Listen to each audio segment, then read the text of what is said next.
High students, তোমরা কেমন আছো? আজকে তোমরা সকলে ভালো আছো। আমাদের ইউনিভার্সাল কোচিং সেন্টারে তোমাদের স্বাগতম। থাম্বনেল দেখে নিশ্চয়ই বুঝতে পারছো, শুধু তা 5 নাম্বার তোলার জন্যই এই ভিডিওটা, ঠিক আছে? শুধু 5 নাম্বার কীভাবে তুলবে, যারা টেনশন করছে যে জীবন বিজ্ঞানে আমি কীভাবে কী পড়াশোনা করবো, কতটুকু মানে বুঝতে পারছি না, কোনো 5 নাম্বার কী করে তুলবো, তাদের জন্য এই ভিডিওটা। আর ভালো ছেলেমেয়েরা তারা দেখতে পারো, ভিডিওটা মিলিয়ে নিতে পারো, ঠিক আছে? যাই হোক, তো যারা পাস করার যে চিন্তা করছো তারা মানে কোনো টেনশন করো না। সেই জন্য থাম্বনেল দিয়েছি কি, নো টেনশন ডু ফুর্তি। একটা জিনিস মাথায় রাখো তোমরা, স্কুলের হাতে তো রয়েছে নাম্বার, না কত 10 মার্কস রয়েছে, 10 নাম্বার রয়েছে। সেখান দিয়ে স্কুলে কেউ যাবে না, মানে রেগুলার স্টুডেন্ট মানে যারা স্কুল প্রতিদিন যায় তারা হচ্ছে গিয়ে 10-এ 10, স্যাররা তাদেরকে 10-এ 10 দিয়ে দেয়। আর যারা রেগুলারিটি মেনটেন করে না, ঠিক আছে, তারা তো 8 তো দেবেই স্যারেরা। তো 8 তো পেয়ে গেলে, ঠিক আছে, তাহলে চিন্তা কিসের? আর কত লাগবে? এদিকে 17 লাগবে, তাই না? ঠিক আছে, তো সুতরাং পাস মার্কের কোনো চিন্তা করার কোনো ব্যাপার নেই, ঠিক আছে? এমনিই পারবে, জীবন বিজ্ঞান তো এমনিই দিতে পারবে। কেন বলো তো? এমনি হাতের মুঠোয় তো চলে আসছে এটা আঁকা, তাই না? আঁকায় তো চলে আসছে 5 নাম্বার। বুঝে গেলে কি বললাম? তো জীবন বিজ্ঞানে আরও টেনশন করার দরকার নেই, মাত্র মুষ্টিমেয় কয়েকটা প্রশ্ন দিচ্ছি, দেখে নাও। আবার বলছি, নো টেনশন ডু ফুর্তি, পাস করবেই, নিশ্চিত থাকো। আর আরেকটা জিনিস কি, যারা আগের ভিডিওতে আমি বলেছিলাম ভৌতবিজ্ঞানী যখন আলোচনা করি তখন বলেছিলাম একটা ইম্পর্টেন্ট কথা, সেটা হচ্ছে কি একটা জিনিস মাথায় রাখো, সাদা খাতা রেখে আসবে না। সাদা খাতা রেখে আসবে না, তাহলে স্যারকে বলো না স্যার আপনি কিসে মানে পাস করতে পারেনি, এটা মানে কমেন্ট করো না, ঠিক আছে? মানে রেজাল্ট বেরোনো পরে, কারণ আমার চ্যানেল তো থাকবে। সাদা খাতা যদি লিখে আসো তাহলে আমি গ্যারান্টি দিতে পারছি না। পুরো লিখে আসতে হবে, ভুল লেখো, যা লেখো লিখে আসতে লিখে আসতে হবে। ধরো তুমি এই কোশ্চেনটা কোন চ্যাপ্টার থেকে এসেছে? এই চ্যাপ্টার থেকে এসছে, তো এই কোশ্চেনের অন্য মানে এই কোশ্চেন যেটা আসেনি তার মধ্যে অন্য কোশ্চেন পড়া আছে, সেটাই লিখে দিয়ে চলে আসো। ও দাগ নাম্বার ওরকম দিয়ে লিখে দিয়ে চলে আসো, তারপর বোঝা যাবে। এই কাজগুলো তোমরা প্রথমেই করো না, প্রথম 2-4টে প্রশ্ন একটু লেখো একটু, ঠিক আছে? তারপর ওগুলো লিখে দিয়ে চলে আসো, পাস কীভাবে না করো সেটা বুঝে নেবো আমি, ঠিক আছে? তাহলে কি বললাম, ইম্পর্টেন্ট কথা, প্রথম কথা হচ্ছে ফাঁকা খাতা রেখে আসবে না। পুরো স্যার উল্টো অন্য প্রশ্নের আনসার লিখলে, আরে বাবা দেখো স্যাররা তো দেবে নাম্বার, কিন্তু নাম্বারটা সাদা খাতা তো দেবে। আর থোড়ি স্যারের উপরে আবার চেক করতে যাবে খাতার নাম্বার বেশি দিয়েছি কম দিয়েছি। স্যাররা চায় কি যে না, ওনার যেন মানে উনি তো একটা ওনার কৈফিয়তের একটা আসতে থাকে না, ছেলেটা তো লিখেছে ওই চ্যাপ্টারে কিছু তো লিখেছে, ওই কোয়েশ্চেন পাইনি তা দিকে আছে, তো ছেলেটার পাশের জীবন লাইফের ব্যাপার আছে না, তো 5 নাম্বার দিয়ে দিচ্ছি আমি, সে তো একটা কৈফিয়ত দেবে। কী মানে বুঝতে পারছো? সুন্দর সাদা খাতা রেখে আসো না, প্রথম দিকে সুন্দরভাবে যা যা পারবে সেগুলো করে আসো, ঠিক আছে? আর কি যেটা পারবে না ওই চ্যাপ্টার যদি পারো যে ওই চ্যাপ্টারে যে অন্য কোশ্চেন মুখস্থ আছে সেই কোশ্চেন একদম যেগুলো সাজেশন দিই সেগুলোই লিখে চলে আসো। আচ্ছা মানলাম ওই চ্যাপ্টার আমি জানি না, ঠিক আছে, এই কোশ্চেনটা কোন চ্যাপ্টার আছে জানি না, আর যা কিছু তো জীবন বিজ্ঞান ব্যাপারে তো কিছু জানো, লাইফ সায়েন্স বা জীবন বিজ্ঞানের সময় তো কিছু তো পড়েছো, ও যা পারছে সেটাই লিখে দাও। কী বললাম বোঝা গেল? নাও তাহলে শুরু করা যাক, আসল ফান্ডায় আসা যাক প্রশ্নগুলো, ঠিক আছে? মাত্র কয়েকটা প্রশ্ন দিচ্ছি, এগুলো ভালোভাবে করে যাও, খুবই ইম্পর্টেন্ট, এবং 5 নাম্বার এগুলোই তুলে দেবে তোমাদের, ঠিক আছে? চিন্তা করতে হবে না। চলো শুরু করা যাক। স্টুডেন্টস, তোমাদের জন্য আরেকটা সুসংবাদ রয়েছে, সেটা হচ্ছে আমাদের লাস্ট মিনিট সাজেশন চলে এসছে। কারো যদি সাজেশন দরকার থাকে, মাত্র অল্প কটা প্রশ্ন, ঠিক আছে, বেশি প্রশ্ন নেই, তারা অবশ্যই এই নাম্বারে যোগাযোগ করো। না তাহলে চলে আসো, ঝপাঝপ চলে আসো, প্রশ্নে চলে আসো, কী প্রশ্ন দেবো, ঠিক আছে? চ্যাপ্টার অনুযায়ী প্রশ্ন দেখে নাও ভালো করে। প্রথম চ্যাপ্টার কী আছে? জীবজগতের নিয়ন্ত্রণ ও সমন্বয়। এটা কোন প্রশ্নগুলো নিয়ে আসবে, ঝপাঝপ নিয়ে নাও। আচ্ছা, কী বলছে? টপিক ও ন্যাস্টিক চলনের পার্থক্য, এটা করবে। উদ্ভিদরা প্রাণীদের মতো সংবেদনশীল, দুটি উদাহরণের সাহায্যে বুঝিয়ে দেয়, একদম সোজা। ওই লজ্জাবতী লতা জানো, ওই রকম সিস্টেম, সহজগুলো পড়ে যায়, একদম পড়ে দেখো, সহজগুলো পড়বে। আর তাছাড়া আমি যে প্রশ্নগুলো দিচ্ছি সেগুলো পড়বে, ঠিক আছে? আচ্ছা, থাইরয়েড গ্রন্থিকে উদ্দীপিত করা শ্বাসক্রিয়ার হার গভীরতা বৃদ্ধি, ঠিক আছে? এই হরমোনটির নাম লেখো। ফ্লেক্সর পেশি, এক্সটেনশন পেশি, রোটেটর পেশি, অ্যাডাক্টর পেশি সংকোচনের ফলে কী কী ঘটনা ঘটে, ঠিক আছে? এই প্রশ্নটা ফার্স্ট চ্যাপ্টারে একটুখানি প্রশ্ন বেশি আছে, কয়েকটা মাত্র, ঠিক আছে? আর তারপরে চ্যাপ্টারগুলো একদম প্রশ্নই নেই, দেখো। আচ্ছা, 2টো করে প্রশ্ন। আচ্ছা, এবার কি বলছে? ক্যাটারেক্ট বা চোখে ছানি পড়ার কারণ কী, এটা নেবে মেনিনজিসকে, আর এর কাজ কী, ঠিক আছে?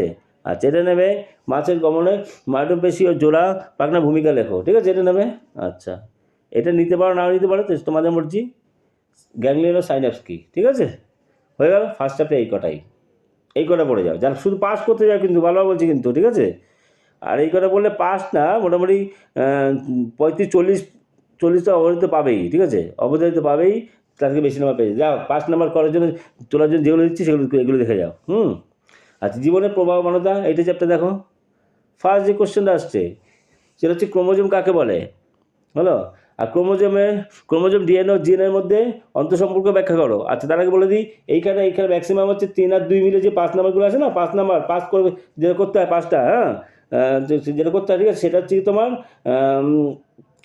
সেইগুলোই কিন্তু এখানে আলোচনা আছে। আর 2 মার্কস কিন্তু এখানে কিন্তু আলোচনা করি, তোমাদের পাস করার জন্য 2 মার্কস এখানে আলোচনা করার, মানে আলাদা 2 মার্কস করে আলাদা করছে না, এর ভিতরে কিছু পেয়ে যাবে, কিন্তু আলাদা যদি 2 মার্কসের যদি আলাদা 5 নাম্বারের যদি দরকার থাকে অবশ্যই কমেন্ট করে জানাও যে স্যার গল্প করা প্রশ্ন দিন, যে পাস করবো 2 নাম্বারে কিছু প্রশ্ন দিন, কমেন্টে জানাও, তাহলে কিন্তু ভিডিওটা আমি বের করবো, ঠিক আছে, বোঝা গেল। আচ্ছা চলো, তাহলে এটা কী আছে, ক্রোমোজোম কাকে বলে, ক্রোমোজোম ডিএনএ জিএনএর মধ্যে অন্তঃসম্পর্ক ব্যাখ্যা করো। এই ব্যাখ্যা এসব না করলেও কোনো অসুবিধা, কিন্তু ক্রোমোজোম কাকে বলে ডেফিনেশন মুখস্থ করে যাবে, ঠিক আছে, বুঝতে পেরেছো, ডেফিনেশনটা অবশ্যই মুখস্থ করবে, হ্যাঁ। আচ্ছা, তারপর চলো অজন্য জনন পদ্ধতি, হ্যাঁ, এটা দেয়, ঠিক আছে, যে করলে করো, না করো দিয়ে রেখেছি, ঠিক আছে। দেখ কী কী আছে, plasmodium, spirogyra, east, planaria, Penicillium, ঠিক আছে। আচ্ছা চলো, এটা করে যাবে, কিন্তু এটা কিন্তু আসবে, হ্যাঁ। মেটাফেজ দশা, একটাই দিচ্ছি কি, মেটাফেজ প্লেট কাকে বলে, নিউক্লিয়াস বিভাজনে মেটাফেজ দশা ক্রোমোজোমে কী পরিবর্তন হয়, ঠিক আছে। আচ্ছা নেক্সট চলো, এই প্রশ্নটা তো সোজা আছে, তোমরা করে যাবে অবশ্যই। জনন কাকে বলে, কোনো জীবের জন্য প্রজনন গুরুত্ব কেন, আর কি একই ব্যাপার, চলো। আচ্ছা, তারপর এটা চলো, এটা নাও, কোষ বিভাজন জীবদের ক্ষয়ক্ষতি পূরণ ও দেহাংশের মেরামতির জন্য অপরিহার্য। উপযুক্ত 3টি উদাহরণ সহ বক্তব্যটি যথার্থতা প্রমাণ করো। একদম আমরা ছোটোবেলাতেই জানি, টিকটিকি লেক্স খসে গেলে আবার জন্মায়, ঘা হলে দেহ কেটে গেলে সেখানে আবার ক্ষতপূরণ হয়ে যায়, এইসব ব্যাপারে আলোচনা, ঠিক আছে, এটা দেখে নিও, সোজা আছে। আচ্ছা, পার্থক্য লেখো, কোনটা পার্থক্য করবে, এই দুটো পার্থক্য করবে, ঠিক আছে, মাইটোসিস মিওসিসের পার্থক্য করবে, হ্যাঁ, আর হচ্ছে উদ্ভিদ সাইটোকাইনেসিস আর প্রাণী সাইটোকাইনেসিস, এই দুটো করবে, ঠিক আছে। একদম কম দিচ্ছি, করে যাও কিন্তু, হ্যাঁ। এটা নিতে পারো, নাও নিতে পারো, সে তোমাদের ব্যাপার। প্রোফেজ টেরাফেজ দশার 3টি বিপরীতমুখী ঘটনা তালিকাভুক্ত করো, নিতে পারো, নাও নিতে পারো, ঠিক আছে। আচ্ছা, হয়ে গেল, এটাও নিতে পারো, না নিতে পারো, কোষ্ঠকাঠিন্যের দশাগুলি দরকার নেই, চলো নেক্সট চলো, 3 নম্বর চ্যাপ্টার চলো, বংশগতি চ্যাপ্টার থেকে, হ্যাঁ। এই চ্যাপ্টার কী আছে, থ্যালাসেমিয়া রোগ, নেবে কিন্তু এটা, হ্যাঁ, জেনেটিক কাউন্সিলের মধ্যে দিয়ে কীভাবে থ্যালাসেমিয়া রোগ কমানো যায়, এটা নিতে পারো, না নিতে পারো, কিন্তু থ্যালাসেমিয়া রোগের দুটো লক্ষণ, যারা পাস করতে চায় তারা কিন্তু তার জন্য এইসব প্রশ্নগুলো দেয়, হ্যাঁ। আচ্ছা, তারপরে এইটা কিন্তু ইম্পর্টেন্ট, ঠিক আছে, সেটা হচ্ছে কি, মেন্ডেলের এক সংকট জনন পরীক্ষার ফলাফল চেকার বোর্ডের সাহায্যে দেখাও, ঠিক আছে, ইম্পর্টেন্ট, রিভার্স ইম্পর্টেন্ট। আর হচ্ছে কি একটি বিশুদ্ধ কালো গিনিপিগ থেকে আসবে বলে ভুল হবে, আসবেই, ঠিক আছে, গিনিপিগ, হ্যাঁ, এটাও চেকার বোর্ড, এক কথা কি চেকার বোর্ডটা ভালো করে যাবে, পাবে কিন্তু, ঠিক আছে, এই গিনিপিগেরটা করবে, হ্যাঁ। আচ্ছা, 3 নম্বর চ্যাপ্টার হয়ে গেল। এবার চলো 4-এ চলো, অভিব্যক্তি অভিযোজন, এটা কোনটা নেবে, এটা হচ্ছে এইটা নেবে, সেটা হচ্ছে কি, ডারউইনের মতবাদগুলির মধ্যে প্রকরণ ও অস্তিত্বের জন্য সংগ্রাম, প্রকরণ আলাদা, অস্তিত্বের জন্য সংগ্রাম আলাদা, দুটো আলাদা, ঠিক আছে, প্রাকৃতিক নির্বাচন ব্যাখ্যা করো, হ্যাঁ। আচ্ছা, তারপর ল্যামার্কের এটা নেবে, ল্যামার্কের অভিব্যক্তি সম্পর্কিত যে কোনো 3টি মতবাদ লেখো, আসবে বলে ভুল হবে, আসবে কিন্তু, একদম অল্প করা প্রশ্ন দিচ্ছি, যে ডারউইন, ল্যামার্ক, ঠিক আছে। আর মৌমাছির সেকেন্ড পার্টটা এইটা নেবে, এটুকু নেবে, একটি মৌচাকে কোনো শ্রমিক মৌমাছি অন্য শ্রমিক মৌমাছিদের কীভাবে খাদ্য উৎসের সন্ধান জানে তা ব্যাখ্যা করো, ঠিক আছে, কীভাবে খাদ্য উৎসের, এ তো পড়তেও মজা লাগে না। আচ্ছা, এইটাও ইম্পর্টেন্ট 5 নাম্বার, যা পাস করতে যায় এগুলো কিন্তু অবশ্যই করবে। ক্যাকটাসের পর্ণকাণ্ড সুন্দরী অভিযোজন করতে গুরুত্ব লেখো, ক্যাকটাস আসবে বলে ভুল হবে, আসবে কিন্তু, এটাকে করে যাও কিন্তু, হ্যাঁ।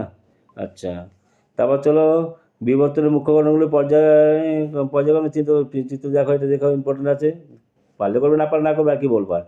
শিম্পাঞ্জিরা কীভাবে বুদ্ধিমত্তার সাথে তাদের খাদ্য সংগ্রহ করে, এগুলো তো পড়বে, এটা গল্পের মতো পড়া যায় না, এবং রোগ সংক্রান্ত সমস্যাগুলো সমাধান করো, ঠিক আছে, শিম্পাঞ্জিটা কি, হ্যাঁ, মানুষের আগের জাত।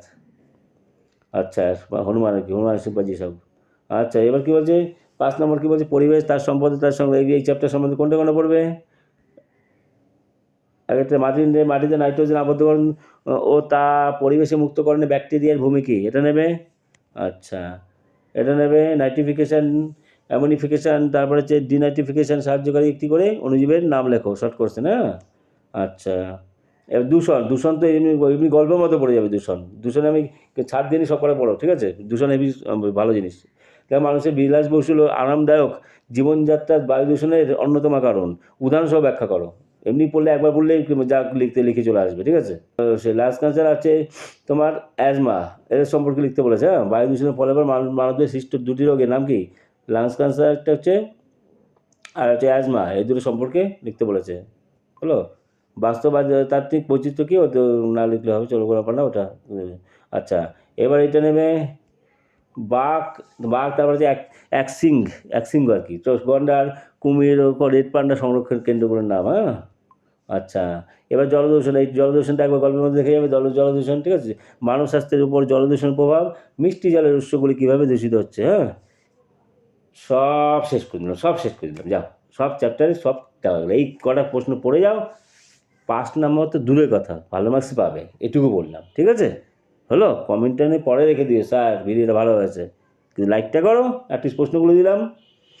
আর যাদের 2 নম্বরের প্রশ্ন যদি দিতে হয় এরকম, কমেন্টে জানাও যে স্যার 2 নম্বরের প্রশ্নগুলো দরকার, ঠিক আছে? 2 নম্বরের একদম শর্ট, 5 নম্বরের জন্য হয়তো 4-5টা বলে দিলাম, একটা থেকে 2-3টে বলে দিলাম, এরকমভাবে, ঠিক আছে? হয় যদি ভিডিওতে পেতে যাও তাহলে কমেন্টে জানাও, তাহলে ভিডিওটা অবশ্যই ছাড়বো, ঠিক আছে? আচ্ছা, এইবার আসে আসল কথায়, সেটা হচ্ছে আঁকা কোনটা করবে। আঁকা প্রথমেই তো স্যার বললেন যে আঁকায় 5 নম্বর পকেটে নিয়ে আসবো, বলেছি। তাহলে আঁকা কোনটা করব?